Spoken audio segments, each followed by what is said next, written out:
Voilà, merci fidèles téléspectateurs, merci partout dans le monde. Donc vous êtes branchés sous des scotchés sur votre émission Show culturel. C'est à travers de votre émission, nous sommes toujours là pour vous informer comment notre culture ici en République démocratique du Congo est en train de fonctionner toujours. Nous sommes là. Au micro, c'est votre serviteur André Chitala Mouzeki. Nous sommes toujours là pour vous servir. Donc, Lelo Tozali na moko ya invité spécial. On a bengaka serveur central parce que azali moko mwana mboka oyo asali makambo minene pe azali na intelligence moko ko sakanate. Donc azali mutu oyo vraiment azo koka kozana le kumu ebele na mboka na biso parce que asala ba poste ya ndenge na ndenge pe asala makambo ya ndenge na ndenge apese biso pe ba coupe ya makasi awa na République démocratique du Congo mutu akoboya ngo azate. Lelo tokobeta na ye masolo nde mwana mboka honorable sénateur Denis Kambay oyo tokobeta na ye masolo lelo vraiment à travers ya makambo oyo ezotala Grand Kasai boyebi ke Grand Kasai lelo et comme na bato mususu bazo envier Grand Kasai mais tant que bato babanda ko bunda pona kete basala lelo Grand Kasai ezala eyebana partout dans le monde bato mususu bazala kete mais lelo ntambo bato bomoni ke biloko ebeli ekomi na sani bato balia ba mususu badongoli miso bakomoya Obiso toza bato Grand Kasai, toza na parti na biso Grand Kasai, toza na plateforme na biso Grand Kasai. Donc il y a un to bengi président lelo poto beta masolo, to découvrir Grand Kasai zanini pe initiative à Grand Kasai zanini et puis makamoni ezali puis toza na Grand Kasai combien parce que lelo nde to koyeba vérité yangwana. To beta pe moi masolo nke ya mboka na biso parce que to lobika ka biso nyonso toza ba congolais muto ko ça même pasteur même musicien chrétien, même Moutoyo Azamenizé ou bien Nani, Azaka poste paye batama politique à Moka Nabiso Olengi Nezokende. Voilà, et Nazana Moukousé parce que ma solo est abéné, n'a pas invité Nanga, et Tobeta Masolo pour te découvrir. Bonjour, Manamboka. Papa André Chitala, merci vraiment d'être invité dans l'émission Nabino. Pour la première fois, bandana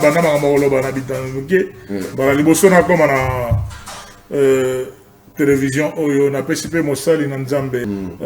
Merci et félicitations. Merci beaucoup honorable sénateur Denis Kambay, serveur central parce que na bakisi la yo bongo parce que ozali muto za na boigné belé pe osala makambo belé na kati mboka na biso osala pe ba poste belé et tikala ka pona ke okomasiko président de la République. Exact. Donc tozali na cadre kaka ya ko respecter ba geste des barrières, il faut toujours que se protéger, biso to désinfecter awa to lati ba kashine na biso mo na même président za na kashine nanga mais tokolongolango parce que tu respecter ba geste des barrières yango tokolongola pona kete to solo sko masolo bien bomo na bilongo na biso bien parce que bato musu bakolo bakete wana azali président Denis Kambay te et ko sala mutu mususu il faut ngala lingaka TV eza radio te to mona honorable tokolongola pona bato bazana bandako ba mona biso bien. Voilà, merci beaucoup boza branché na Brazzaville pe na poto tout ba diaspora nyonso nazo pesa bino merci ebele et Grand Kasai ba diaspora tout bisika bozali na pesi bino merci na pesi merci na bandeko na biso nyonso ya Angola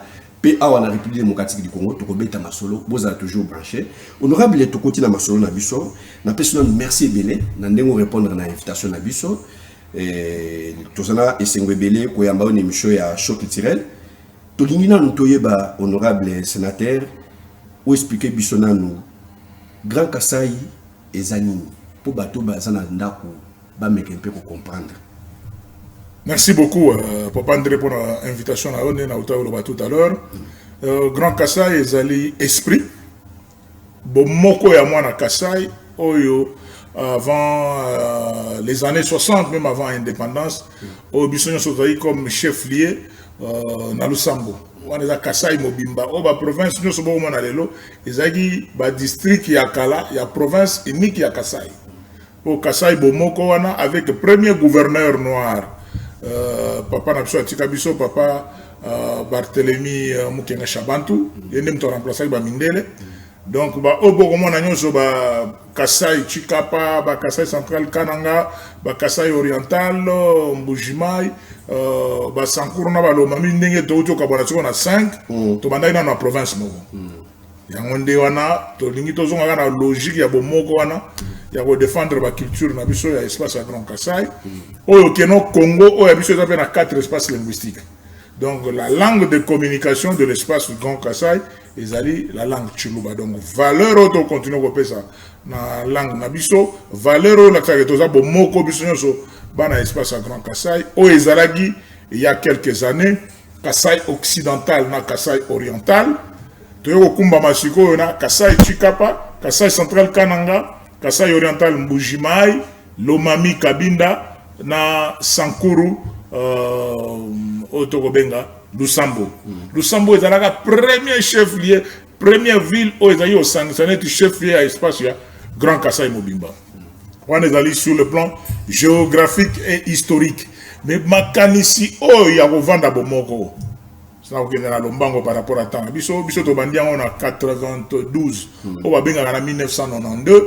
En 1992 à partir de l'université de Kinshasa, na bandi boyebi masolo ibimaka ya baliti timboka na balumbashi kuna ba période na ba massacre des étudiants de Lubumbashi à l'époque ya Koyagialo. Mon pepe wana yakati na université de Kinshasa. Mais toujours na makanisi nanga na kutana kina ndeko na biso ya Kassai oriental parce que na zaki na Kassai occidental na kati na zaki coordonnateur na kati ya comité ya MECO mutualité des étudiants du Kassai occidental à l'époque avec Godé Kayembe comme président na zaki déjà coordonnateur kuna na kati ya structure wana et comme Ilunga Pierre na compte toujours ya Kassai occidental mais ndeko na biso maître Albert Mukeba kwa zaki na MECO mutualité des étudiants du Kassai oriental tokutanaki tosangisi ba idée poto bagano ole to mibengaka ba étudiant ya Kassai occidental na Kassai oriental na occidental to bengaka business tozali fraternité des étudiants kassaiens. Idée ya liboso ya kozala bomoko na Grand Kassai ngwana na 92 tozi ba parrain na biso jour to salaka sortie officielle toujours na ba stratégie na ngana bâtiment administratif na keko kutana na kulutu kamba ibwacha pour y repérer biso historique en tant qu'historien alors biso makambo histoire ya Grand Kassai ezandenge nini bo bato bunga rumba te makambo Grand Kassai na banda on lelo te to lo zui makambo développement to bengisi professeur Mupinga na Kajakwiji pour ya économie ye asatika biso pour le compte ya Kassai occidental donc on moni ngai na Albert Mukeba mais tozu comme bassage na biso professeur Kamba Ibouachana, professeur Mupinga Katiakoudi. To évoluer bon la fraternité des étudiants kassaïens, tina nengi son sous to bimi ba université de Kinshasa vers ba année 93-94 to bimi malamoko ba 97 afde le koti donc elle aussi ici déjà classe to zangi sou kokuta na makambo ya Grand Kassai te to comment déjà koluka via libanda o ya olugana na abema avocat o yo participe là ngai na 6 classe na komi malamoko assistant à la faculté à droit, puis conseiller juridique. Il y a un recteur à l'université de Kinshasa, Tina Nenge Afde la Yekokuta Biso Ana,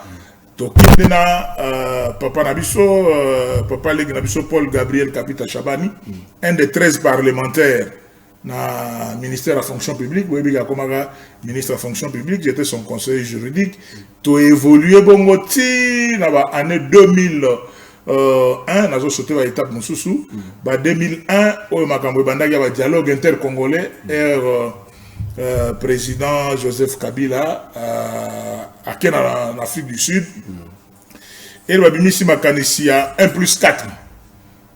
Biso na 1+4 makanisi na biso ko batunyo so baibagi a de opposition politique non armée c'est vieux Tshisekedi vieux Etienne Tshisekedi nem vice-président pour la quota ya opposition non armée mais to ça na partage marginalisation espace à Grand Kassai et monani yangonde bande konanga Kles Mwepo Katombe, secrétaire général Nanga Tilelo, na Albertos Kabimba Mopa, secrétaire général adjoint Nanga Tilelo, na maître Canada Loko à l'université de Kinshasa. Donc mi balé à Ista, Kles na Albertos Kabimba Mopa, ba outi Ista, ba yeko kuta na biso bato à Inikine, donc Canada Loko, Nangai. Mais nanda kunanga na lemba pour baye kokuta na hote mais mon constitué bi ozaki très actif na université de Kinshasa kuna makambo ba kasayen mais tala makambo yo et zali awa marginalisation espace à Grand Kassai, il faut to signer lettre moko ya protestation. Idée na biso zali to signer ka déclaration na ya protestation ya marginalisation espace à Grand Kassai. Mais lokola na bango nyonso nde bayaki wana mutu azaki na mutu kezalaki ngai bango bazaki makolo retour na bango mokolo kozwa bango donc mais bayebi mutu azaki na mutu kezalaki ngai ndenge tozalaki wa kasi yango nde nalobi yango na tiema na monoko te nabi bayaki makolo te et en plus aussi mutu azalaki na mwa kozwa mwa moke ezalaki ngai très bien yango nde toke tolobi me tokosala nde nini to signer pétition ngo soko tali ba archive na tsone to koma ko tambola nango ba ko signer to sangisi ba idée na biso mais là to sala seconde ndeni pona to tanga pétition to ko moluka ba kulu to ba ko za dispo maître yoko ya kembe clés lokola za musonge maître yoko pe musonge to bimisi ba idée non mais to ko yo kende to sala tama ba cotisation financier kwa ko tambo sama makambwana o za kina mwa eloko koleka na biso 4 wana ngamu ndaza un peu moins supérieur et le choc star na ben nyama yo mutu zaina ba moyen na yo bon to kei na restaurant na to tangi déclaration na biso après to biki erotika la kaka bo déclaration ba jeune to bimisa ngone ta association ya jeunesse ya Grand Kassai très bien to sara ba statut classe comme français to sara bilo mais na babilo ko nyoso ndenge ezali boye président ezaka kangai nazalaka voté te c'est-à-dire que non nde lokola ngambu nazokumbela makambo wana yo clés ezala secrétaire général Canada lokwa yo zala vice président nanga lokola za mutetela zala vice président mpona koéquilibre nga naza Kassai central Kassai occidental adjoint à clés zala Albertos lokola bino bauti ista biso 4 après to tchétché bato mosusu bazalaki wana structure ebande wana. Je crois qu'une année ou 2 ans après, un problème na bande on bayaki, ba John Kabo tono banani, ba kepa ba vie Oscar Mudiaye, non mais bino bozo kumbela bino bo ndeni. Ba kenda na chaîne na RTGA. Déclaration, on dirait pas politicien. Nous, à date d'aujourd'hui, to bengani deni kamba na makambo jeunesse de Grand Kassai. Le coordonnateur national ni Popol hein, Akufa Zagi syndicaliste na RVA.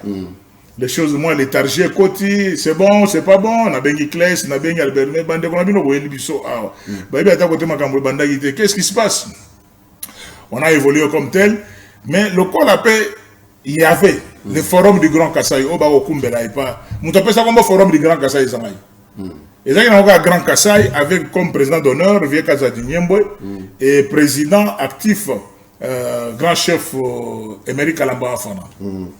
Beaucoup de structures fonctionnaient, statut exaté, autorisation de fonctionnement exaté, mikande exaté. Alors, kibudi tokutanika netika kopra boya to solo la boya tout ça. Mais en tant que juriste, à ce moment-là, j'étais déjà chef de travaux à l'université de Kinshasa. On doit faire formaliser des choses par des mikanda. Je suis allé voir Bakouloutou, il y a Grand Kassai Forum, Nathalie Jeunesse à Grand Kassai, Nabengi Bandeko, il y a Djassai, Gilbert Chibango, plusieurs associations. Avec ma fonction, on peut mettre une photo comme conseiller juridique. On ne peut pas continuer à s'appeler tantôt Jeunesse du Grand Kassai, tantôt Forum. Non, nous devons évoluer autrement. Mais avant d'y arriver, il fallait un chef coutumier. C'est comme ça que les chefs coutumiers m'ont donné ce pouvoir traditionnel et pas chef Kalamba Mwanangana, chef Kalamba Mwanangana, chef Kamangamoulo Nzonkundameji, chef Matadjouaba Binji, chef Mutomboka Chisenk, chef Lumpungu. Tous ces chefs coutumiers ont fait des cérémonies et pas chef Kalamba, sous la pluie. Courage. Ah ouais, dans ma campagne. Dans ma campagne, ah ouais. Denis Kambaye qui était liboso. Donc, mais, dans ma cérémonie, chef coutumier, qui était liboso, tout ça. On a chef Kalamba et Meri, Moutaï, président au forum, on a aussi Soubilo, on a tout ça. Témoin, Ezali Papa, Ototi Kabiso Sigoyo, Vie Kasonga Chilunde Boukara. Auto récupérer la synergie. Alors nous avons évolué, j'ai mis en place des papiers, qu'on saisir ma statut, toqué dans l'immeuble chez Temba, na bengi si bango nyonso, baya na réunion, bon, et bien les baya qui na bango na réunion, ils n'avaient pas le temps. Quelques-uns, baya qui na réunion, là donc, bavier Mukuna Moulele Moustache Mbongo, pour créer Grand Kassai Fondation. na pesi combo Grand Kassai Fondation de Nabi, Grand Kassai la base. Donc fondation sur le Grand Kassai, ba association nous sommes tous na ngona boya bino sur la fondation Grand Kassai. Na sali avec mes moyens, si ko et ba document est comme prêt. To comme ko ben ça va trop na signer ba document. Je suis allé chez Kadier, hôtel Kadier na Kimponza. J'ai payé la caution pour la location à salle. Na pesi mbongo pour na bato ba koya pour na réfléchissement. Et je me suis mis à mobiliser donc vous comprenez que l'histoire est logique. Exactement, il y a forcé pour nous expliquer. Mais honorable, André Nabiso, il y a mission au Canada, on l'archive. Location à salle, on a cotisation, tout ça, saisi à document. En plus aussi, oui, on a bengi ici, on a signé. En plus aussi, plus de 80% ya bato ba signer statut ana baya par coup de fil nanga et par kondima ya mokonzi que je suis. Ba signer ba document yoti kala bon, je suis conseiller de ministre Ngele Photo. Na je ba document na bengi Vieux Roger au toche siko comme président à Synergie ville de Kinshasa to installé le 31 awa. André Lissolo est très important pour montrer à quoi je suis encore vivant. Oui, balanda très bien. Alors pendant ce temps-là, on a cabinet Ingele, on a fait Vieux Roger Mbongo, qui est dans l'hôtel de ville, on notarié les documents. On notarié Mbongo, Mbongo cotisation, tout ça, les documents, tout. Après, j'ai écrit comme conseiller juridique une lettre, et pas ministre Ingele et photo, pour nous aussi une convention de partenariat. Donc, Grand Kassai, ils ont une fondation, ils ont un partenariat dans le ministère des Affaires sociales, où j'étais conseiller juridique. Et le ministre Ingele et photo a signé pour nous même l'autorisation provisoire de fonctionnement. Na ba relation na ngai na ba fonction na ngai ba o nyoso ba ko piolo la makambo Grand Kassai o abimisa ta un seul franc tozana ndako mosali na Nzambe o abimisa ta un franc asate. Voilà, et j'ai fait toutes ces histoires là et nous avons commencé à fonctionner et tant bien que mal on a fait ce qu'on pouvait faire na yeko kende okuta na kulutu na Luzolo Bambi Pericles ministre de la justice. On a tous déjà la fonction conseiller national comme député tout ça ainsi de suite. Et le ministre Luzolo va nous donner la personnalité juridique de la Grand Kassai Fondation. Et voilà que je pars à Kananga. Et pendant ce temps, ambition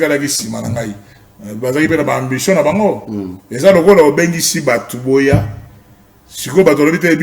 président. Ils ont organisé. Je n'ai pas compris. Organisé l'Assemblée générale. Organiser l'Assemblée générale.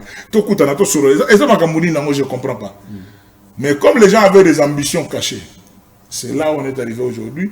Et l'Assemblée générale, on a volonté, sa volonté, j'étais obligé à faire la justice, condamné à niveau du tribunal.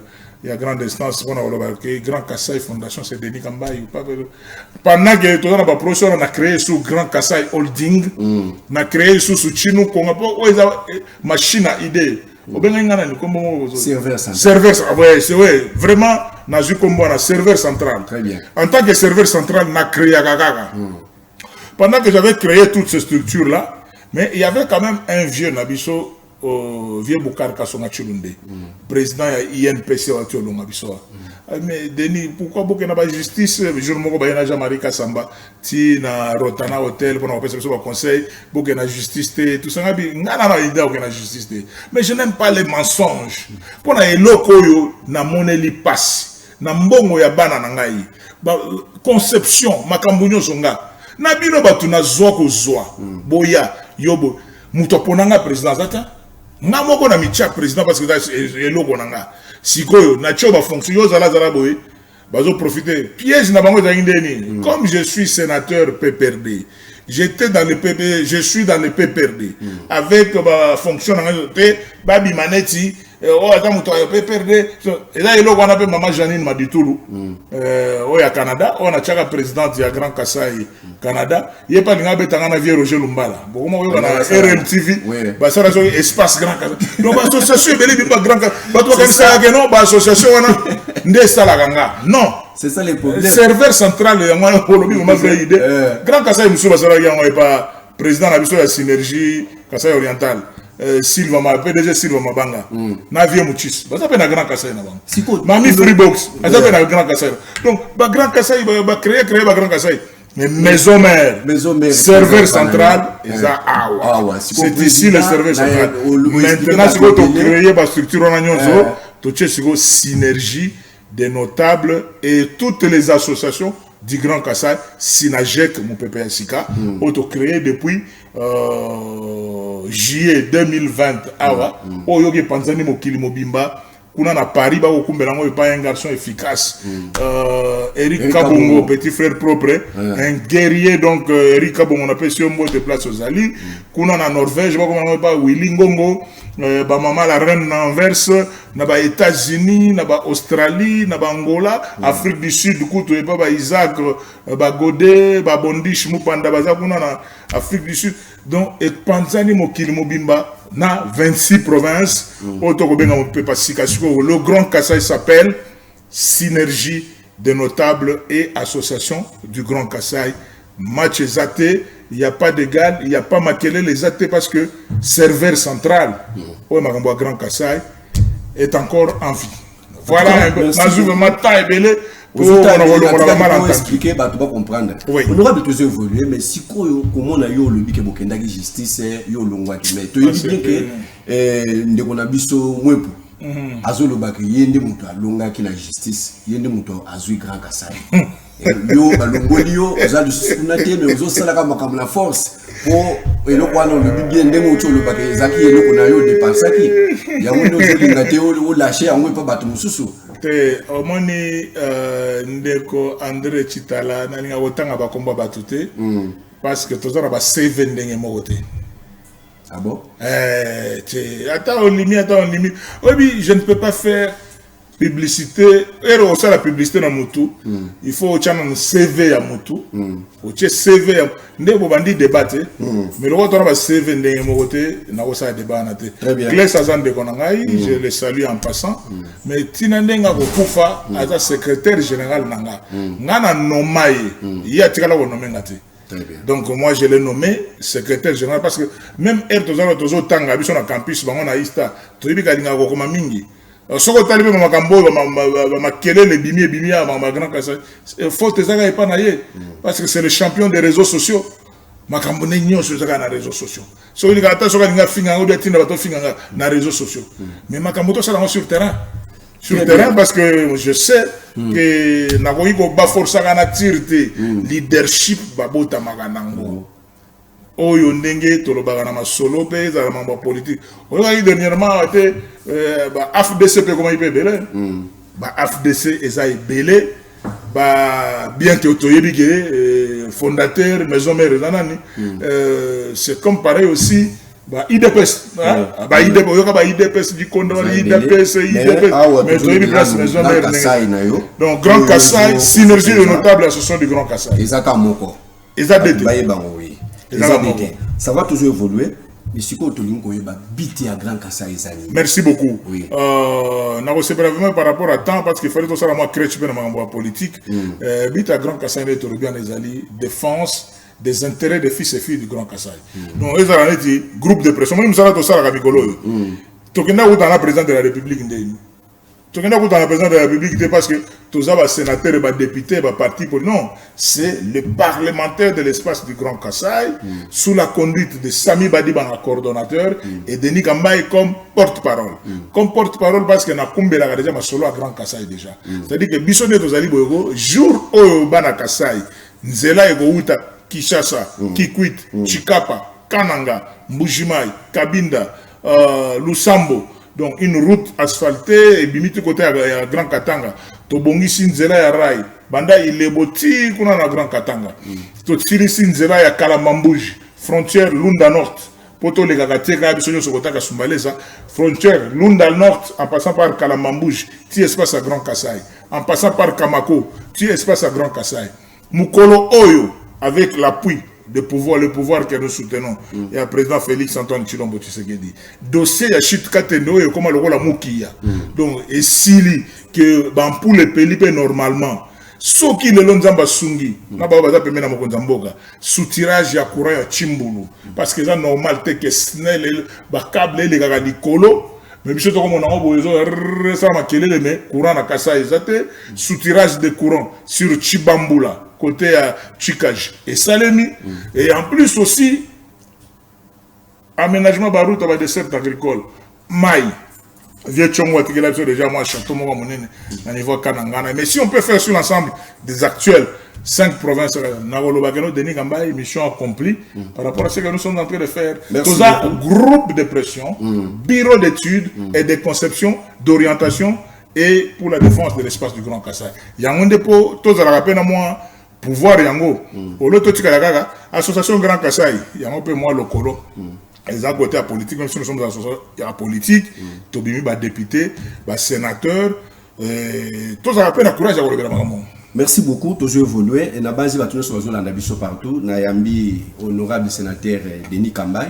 Moi na boka o ngana bakiseli lisusu kombo que serveur central parce que serveur central. On a vraiment toujours ma solo parce que azali moi na mboko azo sa fierté en donc compter na nga avant na kende awa o mela vitalo lo to na ndako musala nzambe na ko sombelo vraiment vitalo. Amen. O mela vitalo pour na kombo pe si serveur central. Merci beaucoup. Toujours volé l'émission. Amen. Serveur central.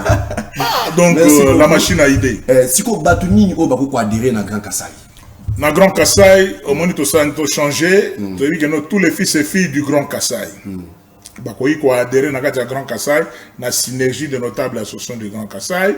Ba o union so bazana toi ba papa donc ba papa o babali basi ya bikolo mususu kokola ba ye pembeni ya ba papa bango pe bakomi ka ba Grand Kassai ba mama o pe babali ba bikolo mususu bakomi pe ba Grand Kassai na ba o bazo seperana combat auto komene bazaka ba membre Grand Kassai mais pona kokota ata za mulu baté akoti na Grand Kassai par rapport à idéologie ndenge zali ata za mulu baté mais maintenant siko yo biso to changer méthode to za na opération to relancer le 31 na Camp David to relancer opération na Camp David et pas de connexion du directeur Martin Lukusa et zali a achat ya fiche na carte de membre pour omiye ba dans la structure na biso synergie aux fiches na ya $1 ils en ont gravité les a de prix à BRT aux fiches na yo na doubler na ba carte na ba prix différent carte ya $2 ezali carte ya $5 ezali carte ya $10 ezali carte ya $100 ezali c'est en ayant rempli ba condition na nde au côté na vision na biso to komi ko compter na carte ya opération to koloba tudimanyai ne tudibalai et c'est là Tomitanga Tomitanga donc tout ça le Matthieu chapitre 1 la généalogie de Jésus na yangonde tozo banana ke tomiye bato di muntu dimanye donc to uti wapi to ko kende wapi to ko sala yango sur l'ensemble des 26 provinces ya République démocratique du Congo opération d'identification puis na étranger. Voilà un peu le programme. On a des yeux déjà fiches d'adhésion. On a yeux carte de membre de la synergie. On a des Kassai na hote soko za document mais soko yeux vraiment ba document fiche d'adhésion. Carte de membre ils allaient dans 4 catégories $2, $5, $10 et $100. Neto comme soko compter na opération na biso Tomitanga pe tomiyeba. André en tout cas, merci beaucoup, toujours évolué honorable parce que namoni que yozali mutozo pesa boanya na kati mboka pe ozo pesa ozo limbo les biso ndenge Grand Kassai ils ont fonctionné parce que bato belé bazaki na kobunga ba yebite que Grand Kassai ils a combien lelo pesi lumière pe ozo lobela makambo za très nécessaire parce que bato na kibiso makasi toujours évolué si ko tomoni bosala ki ba nomination na libanda mboka parce que Grand Kassai est suka na Congo te les en Europe mobimba to yepe na Afrique partout ezali mais to linko yeba ba nomination et salama ki ya synergie pour na ba notable pe na ba président ezali et utaki pa na yo to ezali boni mais quelqu'un peut expliquer biso voilà parce que muto aza na registre to za na ye elongo achi le biso ba nomination na poto talano ya Europe et puis poto la pays à Congo et vous amala muyo zo loba ozo expliquer ba téléspectateurs au monde ndé tozali awa tozana ba Kassaya bazala kola ba juif bazana monde entier bazana mokili mobimba tozali ga to bengi na téléphone bande ko bino bazana France est-ce que ba Kassaya ba kutanaka parce que dans la période moko boye et moko mona ba benga bango ba taliban banani tout ça mais bato soki na bozana kata combat vous n'êtes pas organisé bozana faible ya ngone na pesa ki bango idée na bigeno bino kuna na Paris d'abord to bana Allemagne bino kuna ndele non de ko bino betu azali awa na Allemagne Aza makasi bako sangana bande comme sous kananga tout ça baza ebele. Je leur ai dit clairement que non, ah vous avez un parti politique. Vous avez un IDPS. Est-ce que vous avez un IDPS? Ah vous avez défense des intérêts des fils et filles du Grand Kassai. Toché Bamokuna. Total na Paris, na France. Et l'homme n'a pas été sans que assez gêné. Parce que il a tout sous ah makam na bina baluba oyo. Donc il a azoka soni. Azoka ngata mi misake no baye bateke ye aza Kassai. Et pourtant on a même si le monde est à refaire pour ozo ba talent ya boye lokolanga. Que au botami na école moko bien na famille moko ke au botami 152 kilos ndé na zana non. Au na 146 siko na 152. Donc au botami na communauté moko na 152 kilos.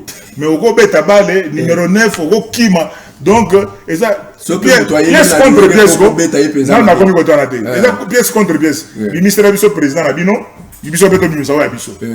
Ne wa série akala ndenge ezali siko ba misi ko président ba Kassai ngo ya Grand Kassai Denis Kambai 1m98 et 32 cm pour ça 2 mètres Monton Polondo donc Ngambe vraiment Polondo donc véritable poids lourd boyoka nzoto combien 152 kilos nazo pesa ngo au moins na taille ngo te ko ba tsika to sa mutu po ata munene ata na kilo fa libumu munene te abdominaux nous autres vraiment sport il faut que ça y aille yango soko yepe na ndenga kidiba ok oh ba biloko ba ushimata ba nini tout ça judo eza na nzoto donc judo eza na nzoto oyepe makambo coup dans le sac boxe eza pe na nzoto wana eza au physique auto comme na libanda mais entre temps beaucoup qu'on a bunzambe bezali les jeux de gifs quoi beaucoup qu'on a bunzambe bezali donc eza béton donc vraiment donc béton président Fatide donc béton armé donc président Grand Kassai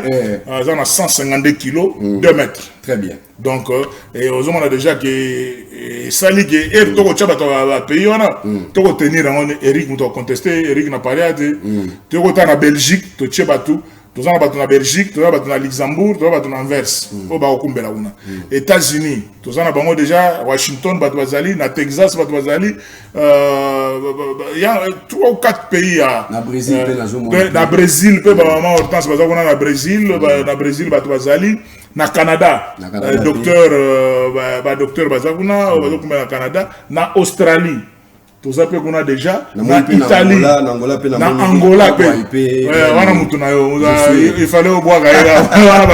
Voilà, groupe, oui, je vois des images, on a des images. Baza kuna voté Angola, Afrique du Sud, Baza 3, moi on a Djobour, moi on a Soweto.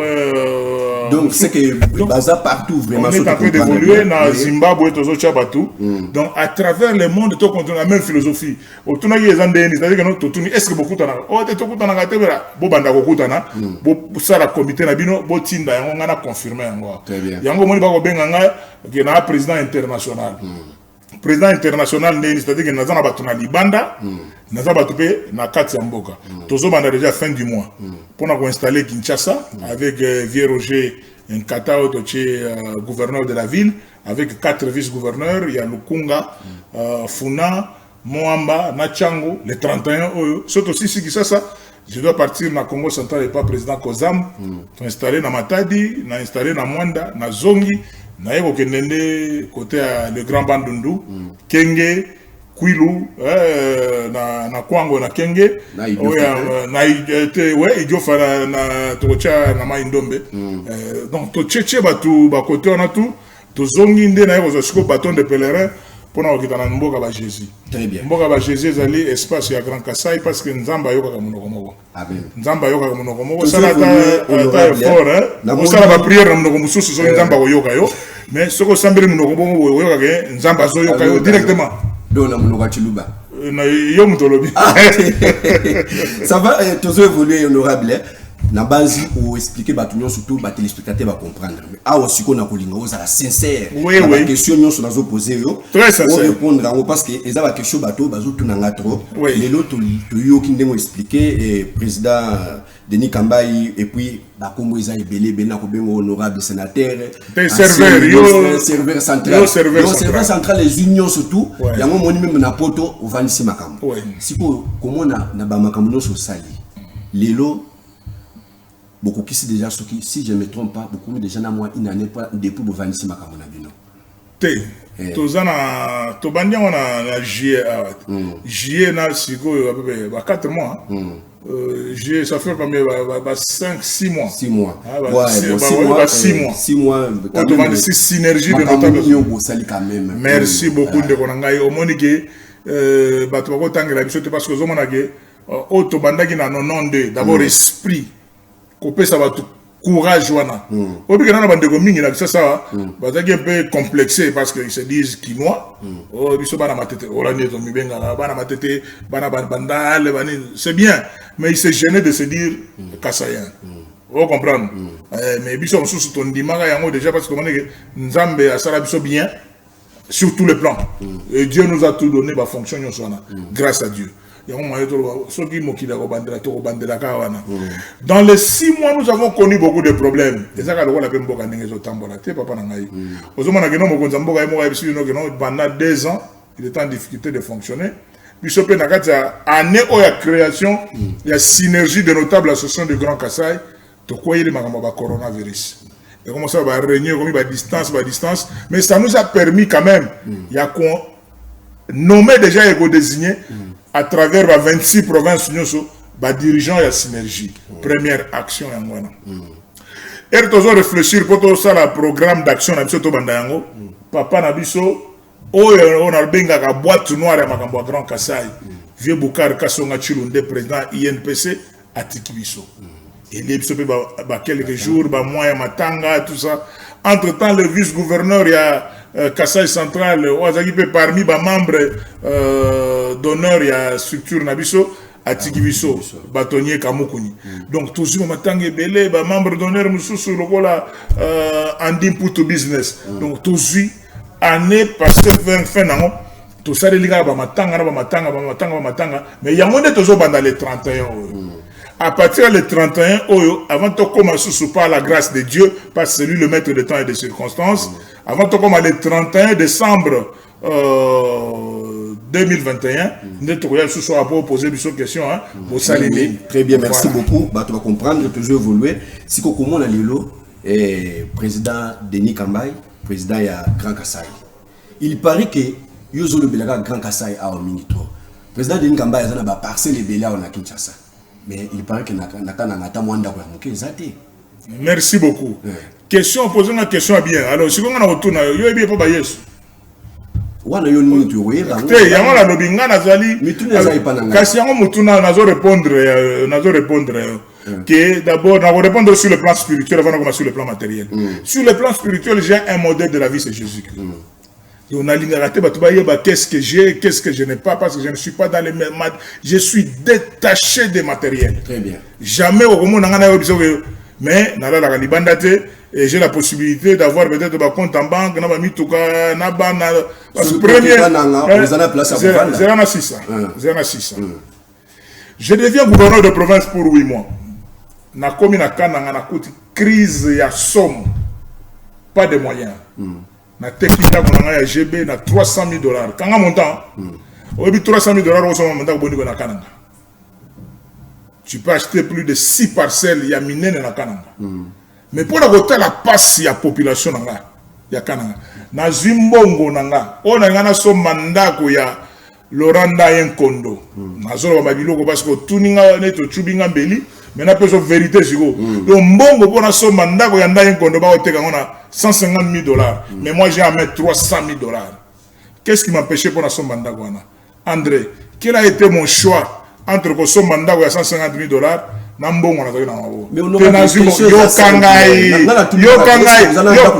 kasi on a répondre na kitana niveau na yo raté na zo rester que na jusqu'au $300,000 au mandako na ko sala érosion yo kimbo na place ke na ko bando sala ba érosion na kananga parce que prison centrale ya kananga ngai ko ya bato bazo kende na nganza po balega nzele zo katana nzela hygiène wana ezo katana stade de jeunes ezo katana na zimbongo stade mbongo ya koso mandako na pesi population entre gesto na salagi na oyo yo muto za niveau ya spiritualité za bien te ozoluka mutu ya valeur za Pourquoi pas sa réponse de parce que tendance na yo eza kota bato bazo luganda kunanga na somba te parce na répondre bato wana que mbongo ya kosomba ndako na sala musala pour la population tilelo yo ka tilelo na zelaka ministère ya finance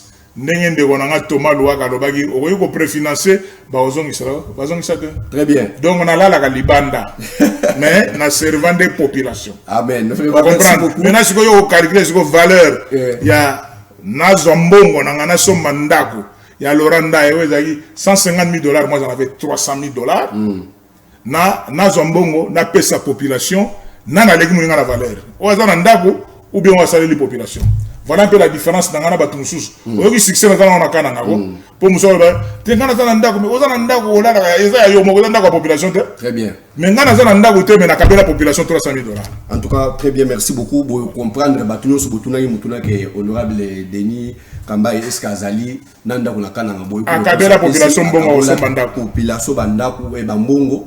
À salisse ba région ba makambo ebele. Honorable toujours que nous qui passe na moni kuna bazo l'accent déjà que minute zo qui déjà TV Zangonga na lingi koyeba wasime ba poste belé na mboka na biso ozalaki tout le monde na ki député wana parce que wana ezaka déjà mai pa na yo donc oza soka oche mutu il faut bimaraka mais lelo siko komona siko ozalaki gouverneur ozalaki pe ministre à sport coup de chapeau parce que tant que vous qui ministère wana sport to soki ba coupe donc lelo ba tout mususu bazolela ke faut honorable Denis Kambaye azonga lisusu na poste wana mais eloko nyo salé pe bana Kasai à travers que na ba poste oyo asimaka mais na moni neti ozaka omoni tozaka na faculté de droit pour faculté de droit tozaki ba question professeur mususu professeur Kalambaye Lumpungu azaki oya otobe bo sala question ni examen à livre ouvert.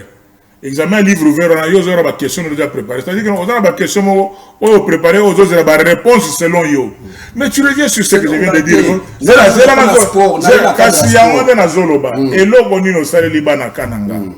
Vous comprenez que non? Un ministre des Sports ne peut rien faire dans une province si ce n'est pas le programme du gouvernement. Très bien. On peut comprendre?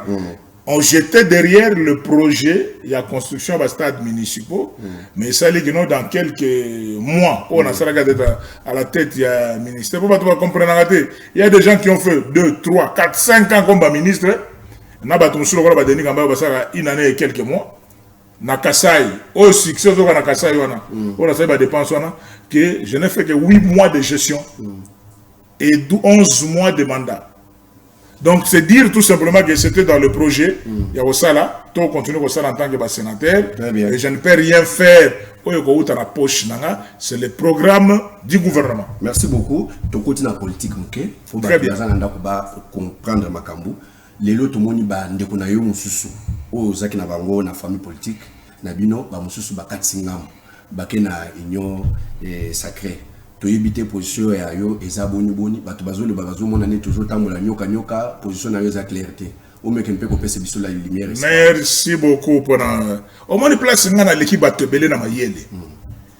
Donc bato mayele bazaka tambola na bato mayele bato buzoba batambola na bato buzoba lelo muto akoki koloba ke muto akati singambo na ngambo azalité ngambo na ngambo izalité. Vous comprendre? C'est-à-dire que non bato buzoba izali ba bazo continuer ko bimisa union sacrée. Donc là, un parti politique, union sacrée, c'est un parti politique. Union sacrée, c'est la conception du président de la République, Félix Antoine Tshilombo Tshisekedi. Nago Jeremboka, Namakanisia, Boya, Tosangana. C'est ça l'union sacrée. L'union sacrée, ce n'est pas un parti politique. Donc, Moutou Katisi, Azati. Moutou pas Longo Koto, Agekotoyo, Azati. Mais seulement, Bato va soutenir l'union sacrée, le Kolabiso. Denis Kambaye, beaucoup de betanga fimbo na mukongo loko raza muntu akota buzoba te naza kota muntu abatoma yele. Je suis sénateur élu sur la liste PPRD. Est-ce que c'est clair? Parce que la constitution dit clairement que le sénateur ou député qui quitte son parti politique perd son mandat. Moi naya Kondo Papa Chichi, président de la République Félix Antoine Tshilombo Tshisekedi, alobi na bino clairement plus de 2 fois. Et Rayambi parlementaire kuna na na mongalema na discours na ye oya échange de vœux alobi pona bato balingi koyoka te bampudi match oyo balobaka epa na biso bato oyo soki asakangami na likambo lokola moto moko mayele eza mingi te azokanisa yango mais mokonzi ya mboka alobi ke non personne n'a quitté son parti politique soko oyoki moto oyambi moto moko oyo aza mayele lokola nga te tuna ye okatisi wana so moto wana abika akatisi seka aza mayele te. Très bien. Je dis tout simplement que Mouto Katisi Azate, mais Mouto doit soutenir l'idée Azali. C'est-à-dire que nous avons à 180 fois nous avons soutenu parce que j'étais même dans la consultation à Bandagi. Très bien. C'est comme on dit vrai. Bato bandima yi koya na consultation. Nde ba oba yaki vraiment mobimba. Ba oba yako ya siko air bureau ya Janine Mabunda yekwei. Nde bango ba yena ba calcul. Donc, vous comprenez. Donc, c'est-à-dire que moi, avec conviction, en tant que président de Grand Kassai, synergie de notables à sauver Grand Kassai, je suis sénateur élu sur la liste PPRD, mais je soutiens le président de la République, na Makanisinaye, Malamo, il y a une union sacrée, où les alliés partis politiques. Très bien, merci beaucoup. Toujours qui est déjà dans la souka et émission. Oui. Mais dans la régie, Baba, c'est Bicho et Nani, image au Tomonaki, il y a Bavé. Oui, oui. Ça, on explique ce qu'on va na souka et ça boni et puis on s'allie ma boni ba balancer nous après tout le juste après pour tout le monde moyen aussi c'est mission la mission c'est parti. Machin erreur machin check mon nom machin check le 31 et indi awa tozali na Camp David na commune ya Nsele oyo ezolakisa bomoko mpona le 31 tokozalao na bahonorable chef coutumier bakasaye nyonso buffet kozalaka $25 seulement tobandi 14h 19h tokati mpona couvre-feu ezali change de vœux Kishasa mobimba suka na événement bondo zela ya bandela mula yangoyo awa toza na commune Nsele na Camp David esika kitoko tala cadre yango koloba te donc empereur Lelimba en personne ye moko nzola tital ensemble avec le sénateur Denis Kambai likanisi ya kitoko bazui pona basangisa bana Kasai nyonso boya massivement ebele bomona kafumba oyo kosama le 31 oyo donc yo moko bongisa de la liputa na po empereur abili sarabatu ça fait beaucoup des années tikala ko bina na empereur donc ekozala suka na événement zala déjà ya kobongama buffet ya leo $25 ya pamba donc kolia kitoko komela kitoko kobina kitoko nyonso kitoko événement. Merci beaucoup de retour sur ces plateaux vraiment fidèles destinataires. Merci beaucoup. Merci les amis de Brazzaville. Vous êtes toujours branchés de ce côté. Honorable Toucho Landawana et Sport je le bapona makambo ya bave. Oyo beaucoup ça la échange de vues beaucoup ça le 31 janvier 2021. Donc, na moni boche billet ezali $25. Vous expliquez banamboka, ils ont ça na boni pe et qu'on ça boni pour tout le monde moyen ya ko sur le basuka to chité pour na émission na Bicham. Merci beaucoup papa André Chitala Nzoro Chitala. Vraiment la direction générale na bino ya chaîne na bino Show TV na ba technicien nyoso bazali vraiment na osenga bango basunga biso ne fût-ce qu'une fois par jour pas l'excellent biso vraiment sport na biso toko solo la parce que Grand Kassai yango mama banda makambo Grand Kassai banda ti lelo ba to mona na libanda ça dit que nous rokota la kati mona avec Denis Kambai je suis un sacrifié ozo mona te que oto na nga question que non osombi banda ko combien na kana ozana ni na kana et na tana na lote à la modèle de Jésus dans la modèle de Jésus na tana na lote mais na sala mingi na ozo continuer ko sala mingi qui sont na za égoïste ba mbongo nyo so na investir saka na makambo ba Kasayo mais na tonga ba immeuble na kosenga na ba technicien ba bosunga biso sport na biso elegaka yango to lobby symboliquement $25 au moninga ko somba buffet na yona yango nde ko sala organisation mo bimate et quand $25 au pesi oyo ko milier là déjà au moins na ba centre ville ba hôtel minene ezali ba buffet ezali ba $45 ba $65 buffet à $25 boye eza rare même na ville mais ndeko na biso Martin Lukusa andimi ke to pesa lango na ndenge wana tozana ba charge ebele ya kosala le limba robeta bien kazama na Kasai mais déplacement ba musicien na yana ba location ba instrument na charge na biso tozana ba invité surprise le roi ba bébé Kero zo ta Chikapa déjà les 25 ans bébé Kero et son groupe Aroya Marceline Kapinga, Prince Kabea. Il y a beaucoup de musiciens au Bazalia. Les musiciens, même si ils sont des Kassaïens. Mais pour y avoir Camp David, il faut toujours moins élogo. Si les gens ne savent pas contribuer. Donc, Ezali Mukolo Mounene Oyo, non seulement Tokolo cela échange de V, na buena mutune Tokutanaga, na ba notable tout, au bas soutenir déjà l'activité nationale Ezali, mais Ezali peut Mukolo Toko installer coordination provinciale. Il y a ville à Kinshasa, au bas Kumbela et pas Vierogène Kata, comme gouverneur à Grand Kassai et ville de Kinshasa. Pour servir central, merci beaucoup. Merci fidèles téléspectateurs, nous sommes arrivés pratiquement à la fin de notre émission.